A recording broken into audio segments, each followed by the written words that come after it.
By the end of this video, you will know how to delete or deactivate vendor in QuickBooks Online.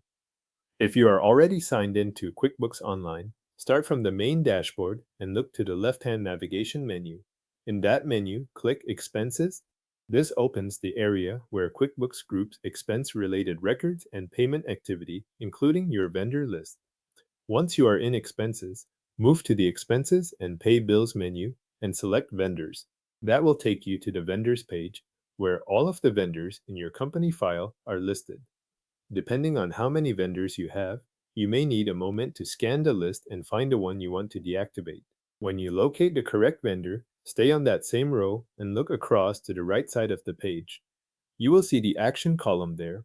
This is where QuickBooks places the available actions for that vendor, so make sure you are on the correct vendor before you continue. In the Action column, click the drop-down arrow next to the available action. This opens a short menu with options related to that vendor record. From that drop-down menu, choose Make Inactive. After you click Make Inactive, QuickBooks may show a confirmation prompt.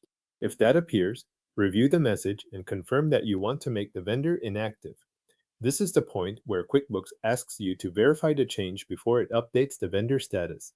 Once confirmed, QuickBooks will deactivate the vendor. The vendor will no longer appear in your active vendor list, which helps keep the list focused on vendors you still use. At the same time, QuickBooks keeps the existing transaction history connected to that vendor, so past records are not removed from your books.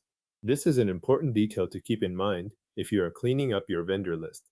Making a vendor inactive removes them from the active view, but it does not erase the transactions that were already recorded. If you need those historical entries later for reporting or review, they remain in place. If the vendor does not appear where you expect after the change, that is because QuickBooks has moved them out of the active vendor list.